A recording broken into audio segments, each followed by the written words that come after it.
Hey guys, it's Michael. Welcome back to the channel, and specifically, welcome back to more string-related content on the channel. Now, if you saw my video where I was testing different sets of Ernie Ball strings a few weeks ago, you might remember this bit at the end of the video.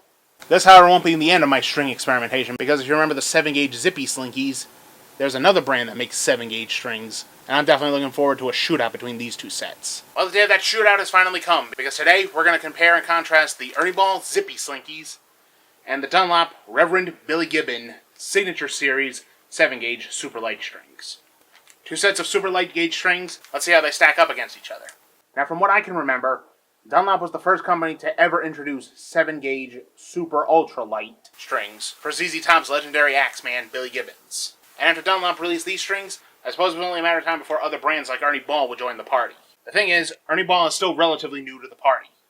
They launched the Zippy Slinkies along the other sets from their expanded Slinky line only about 2 years ago as of right now. So in other words, they got a lot of ground to cover in the super light string world. And I suppose the best way to find out if Ernie Ball is up to the challenge is to compare the Zippy Slinkies with Dunlop's Billy Gibbons 7-gauge strings and see just how they compare to each other. So to start the comparisons, we're going to look at packaging and pricing. 1 second. Okay, so comparing both strings' packagings, the Zippy Slinkies follow the typical Ernie Ball packaging with a nice bright color. It's a pretty aesthetic looking salmon pink, a little bit lighter than, say, the Super Slinky set. And on the front we get Ernie Ball, Zippy Slinkies, custom gauge wound guitar strings made in the USA, and the gauge sets, which we're going to come back to in a second. And on the back here, we got world's #1 guitar strings. For over 60 years, Ernie Ball strings have been alongside iconic Slinky string response graphs, and the names of all the players who have played Ernie Ball strings over the years since 1962. Meanwhile, the Billy Gibbons strings come in a much more artistic cardboard sleeve. 7/38 up there. They also say safest and cheapest. We'll test that in a minute.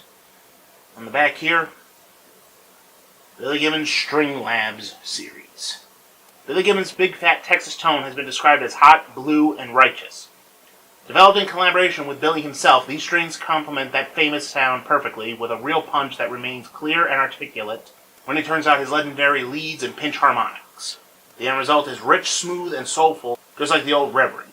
Performance is everything. Made in California, just like the Ernie Balls, and the string gauges are now up here. Now, apart from the different packaging, another difference between the Zippy Slinkies and the Billy Gibbons 7-gauge strings are the actual gauges themselves. So the Zippy Slinkies gauges are 7, 9, 13, 20 wound, 26, 36. Meanwhile, Billy Gibbons' gauge is 7, 9, 11, 20 wound, 30, 38. So Billy's strings have a slightly lighter 3rd string, slightly heavier 5th and 6th strings, and the same 1st, 2nd, and 4th strings. How much difference in feel that makes will be tested once we get the strings on the guitars in a moment. In addition, Ernie Ball prints the numbers of their gauge sets much bigger and bolder on the packaging, compared to how Dunlop does it. Just this little tiny black box with very small red lettering. Sure, red might be a little easier to see, but if you have bad eyesight, you're probably going to see the numbers of the gauge sets on Ernie Ball a little clearer than Dunlop. Which of the string gauges can you read clearer on these strings? The Ernie Ball or the Dunlop? Which one can you read clearer? The numbers? I can... this one. The Ernie Ball, right? Yeah. Because they're bigger than that. Right. Compared to that nice big and bold, yeah. Right. Perfect. So, okay. As far as prices go, it appears that Billy's signature Dunlop strings are indeed the cheapest, because they range between $5.99 and $7.99 for a single pack, or $25 for a 3-pack, while the Zippy Slinkies hold their price at about $7.99 no matter where you look. However, 3 packs of them will run you about $24 on Amazon, so a few dollars less than 3 packs of Billy's signature strings. Now, admittedly, I'm not completely new to 7-gauge super light strings. I've actually had another set of Billy's signature 7-gauge strings on my Squier Telly here, and I can definitely feel the difference between the 7 to 38 gauge set compared to, say, 9 to 46, which is what I used to use on this guitar. And as I thought about how I was going to compare these strings, I realized the best way to do it is with 2 Teles. Now, admittedly, these Teles aren't exactly identical. The black one here is a Fender, whereas the red one I mentioned is a Squier, but they're both Telecasters with the same Fender 25.5-inch scale length. That means there's not going to be any tension differences between either of these guitars. So in other words, any tension differences I may feel will be solely from the strings and not the guitars. So So without further ado, let's change angles again and get some new strings on the guitars. Here goes. Okay, so we'll start by putting the Billy Gibbons strings on the Squier Tele. First things first, I gotta get the old strings off here. And as I mentioned, these are also another set of the Billy Gibbons strings that I was trying out for a while.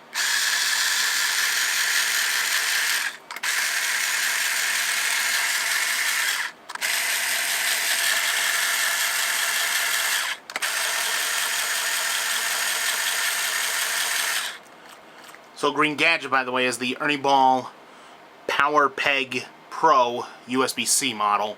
Just a reminder that having the right tool for the job makes the job a lot easier.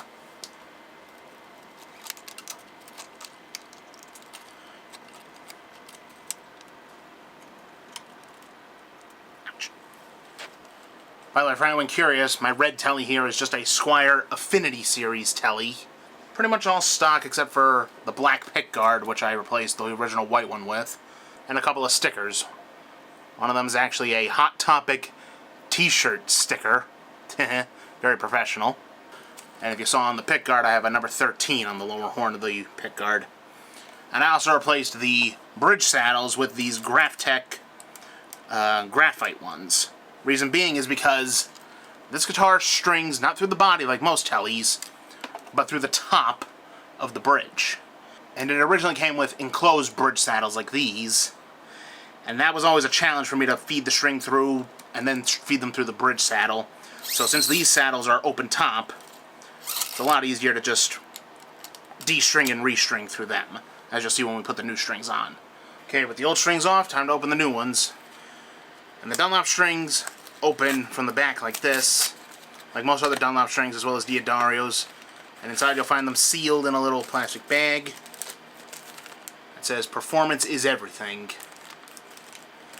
Then they have the gauges on here, along with the color-coded ball ends, similar to Diodario strings again. Only instead of the usual 6 different colors, we got silver or white, black, gold, silver or white, black, and gold.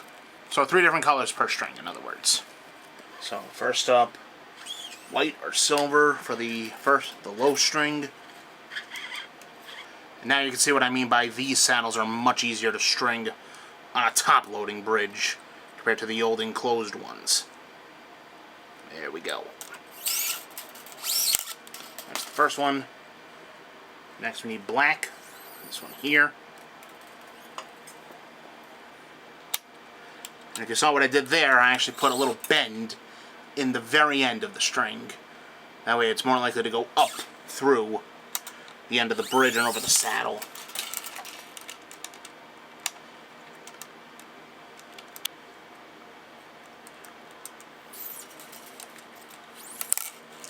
And then through the tuner.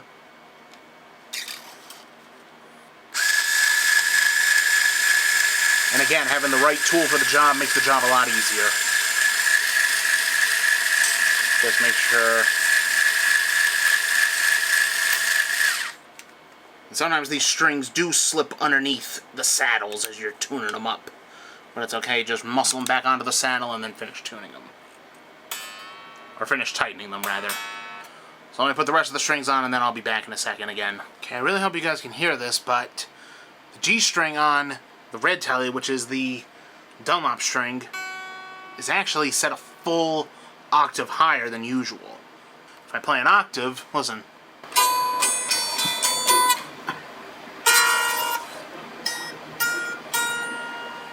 So that's a little warning about these super light strings. You can tune them way too high and risk them snapping. So if you're going to use super light gauge strings, be mindful of that. So the Dunlops are now on the Squier Tele. Time to swap it out for the Fender and the Ernie Balls. Here it is. My black Fender Telecaster. Time to get these strings off and put the Zippy Slinkies on now.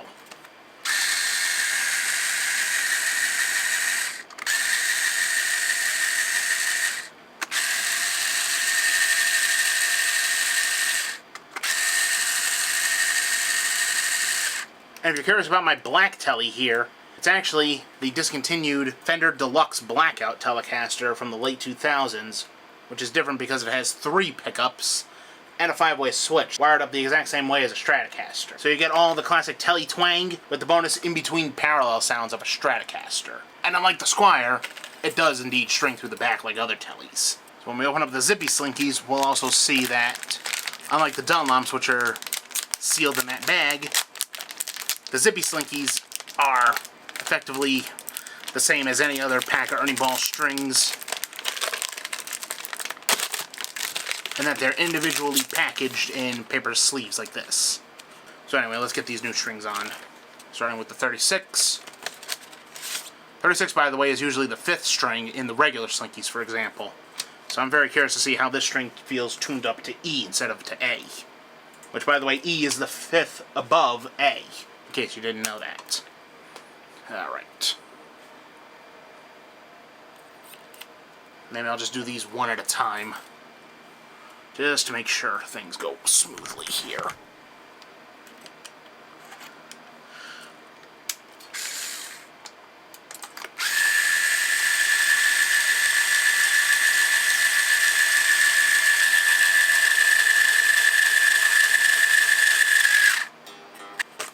Okay, now for the 26. This is usually the 4th string in the regular Slinkies, and that's D in standard tuning. Let's see how the 26 handles A. After a quick snap of the fingers, and there we are. All the Zippy Slinkies now on the black Tele. Now it's time to tune both guitars and then compare the strings, so I'll be back again. So now both Teles are strung up in standard tuning, and by way of disclosure, I should have heeded that previous warning about over-tightening the strings a little more closely, because as I was tuning the first string on the Tele, it snapped under the power of my Roadie automatic tuner. Whoops. So I had to put an 8-gauge Ernie Ball string I had laying around on, just to make sure I had 2 complete 6 strings with 6 strings. Now to keep everything completely fair, all the following licks, chords, and arpeggios and whatnot are going to be played on all 5 strings except for the first string. Not to mention, since both first strings are both 7-gauge strings, I imagine they're not going to feel much different. To test that theory out, though, I'm going to test both the second strings, which are both 9-gauge strings. Okay, so real quick, we'll start with the Squier Tele with the Dunlop 7-gauge Billy Gibbons strings, since again, I'm used to these strings, having them on this guitar before. And then we'll see how the Zippy Slinkies feel on the Fender Telecaster. And furthermore, since the Squier is only a 2-pickup Tele, and the Fender is a 3-pickup, the only tones I'm going to be testing will be on the bridge and the neck pickups of both guitars. Okay, Billy Gibbons Dunlop 7-gauge strings on the Squier Tele, bridge pickup. Here goes nothing. First, some clean chords.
Okay, so now let's see how the Dunlop Billy Gibbons 7-gauge strings hold their own with some distorted riffs and licks.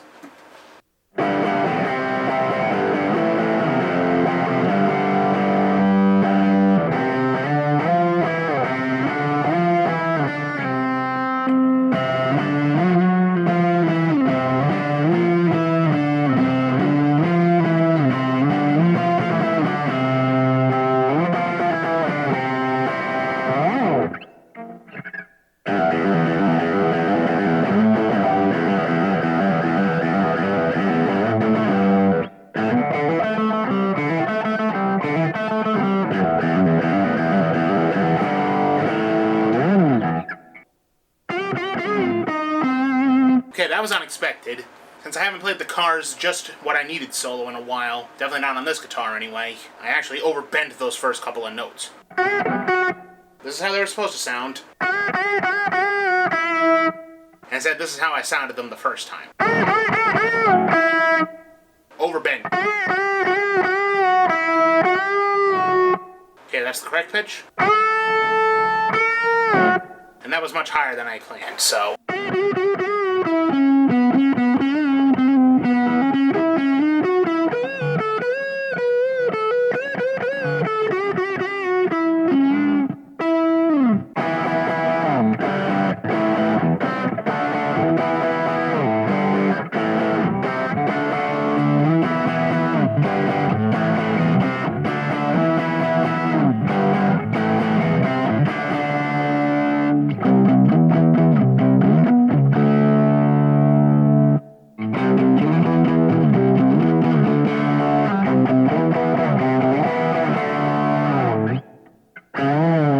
Because the 6th string is only a 38 compared to, say, a 46, you can really bend that one pretty high.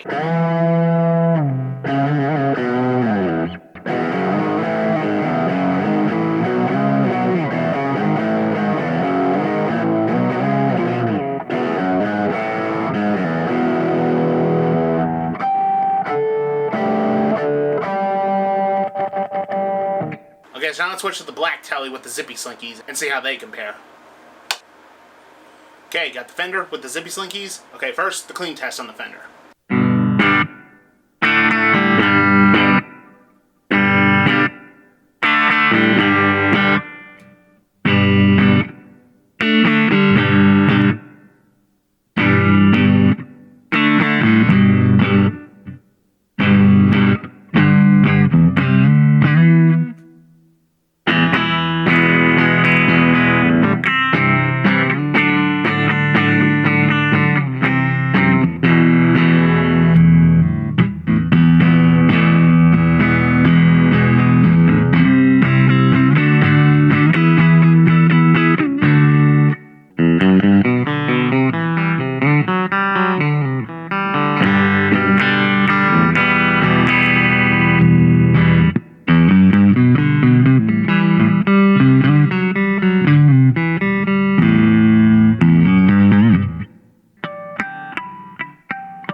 Had to keep resisting from hitting the first string because remember they're not the same gauge. So any licks or notes played on the first strings do not apply. Okay, now let's see how the Zippy Slinkies do with distorted riffs and licks.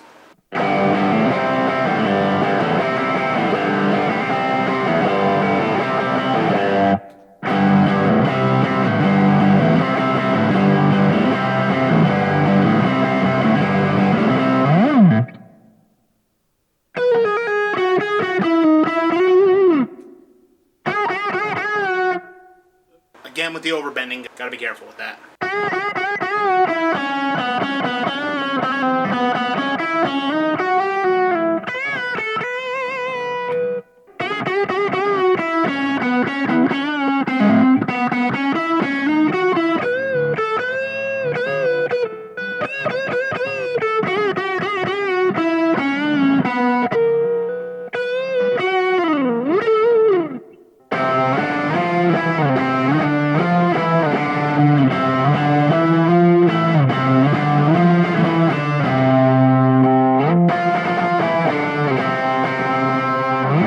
Okay, first impressions across both sets of strings.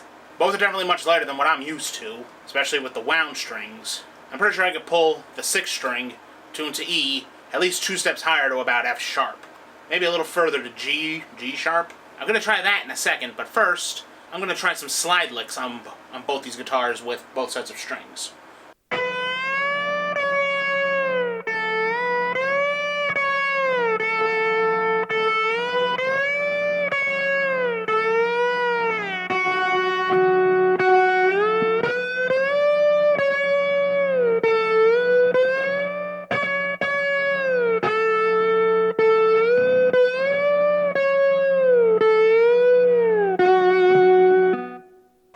that same slide part on the Squier Tele with the Dunlop 7-gauge Billy Gibbons strings.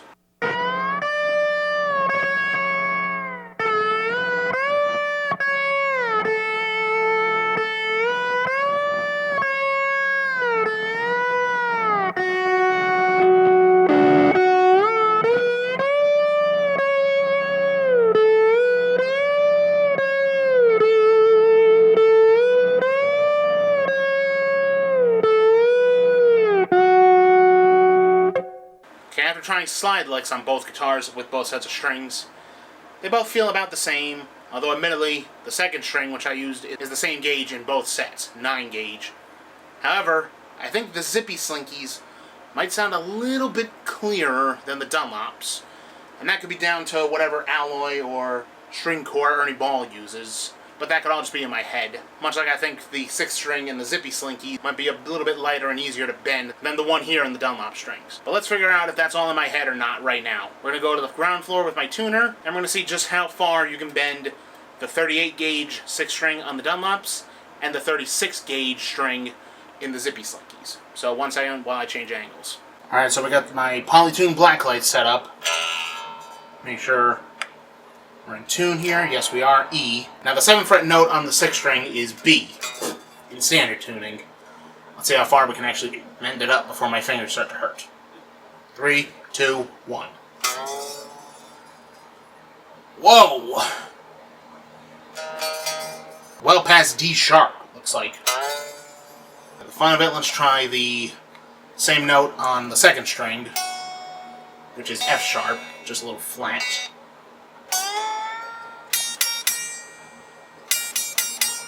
Up to A sharp, looks like. So now we'll grab the Fender with the Zippy Slinkies and see how that compares. 7th fret, 6th string on the Fender with the 36-gauge Zippy Slinkies. Here goes nothing. Remember, I got well past D sharp with the Dunlop string. Whoa! All the way up to F sharp. That's a full 7th above the root note. But anyway, same note, 7th fret, 2nd string. F sharp. Let's see how high we can. Can we go into B or C sharp? Nope. Up to A sharp.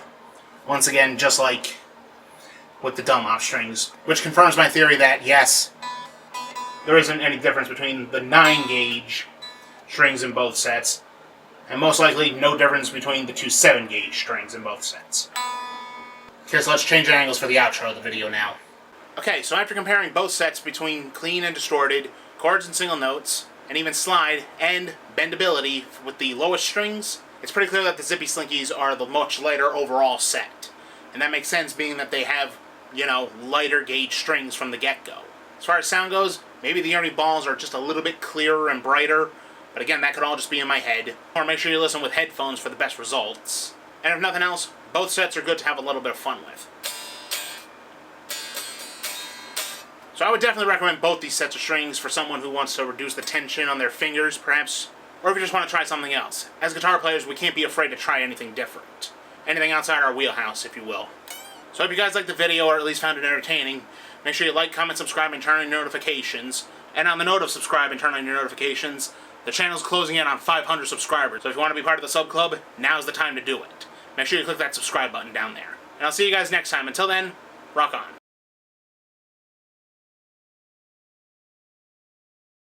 And I suppose it was only... And I suppose... Oh boy, I'm getting the blooper reel started early again. By early, by the way, I mean this is all happening right when I'm starting to film all the clips and everything for the video. In case you ever wondered that. I don't know why you would. So they got a lot of light... They got a lot of light to cover up, huh? And as I thought, how about... That means neither guitar is going to add any tension. And therefore, it doesn't have the first...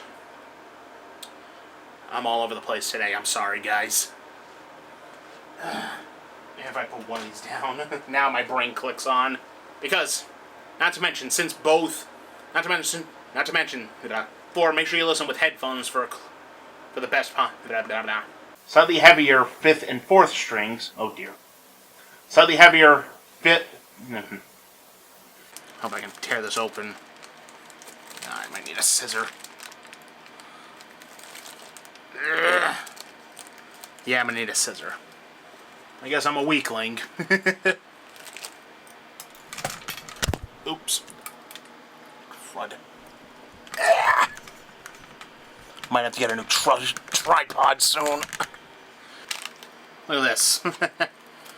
I caught a fish. No, I caught a pack of strings. They do say the coiled ends of old strings when you take them off the tuner are like a fish hook, and here's proof. Okay, after some slide... Oops. Better turn the volume off.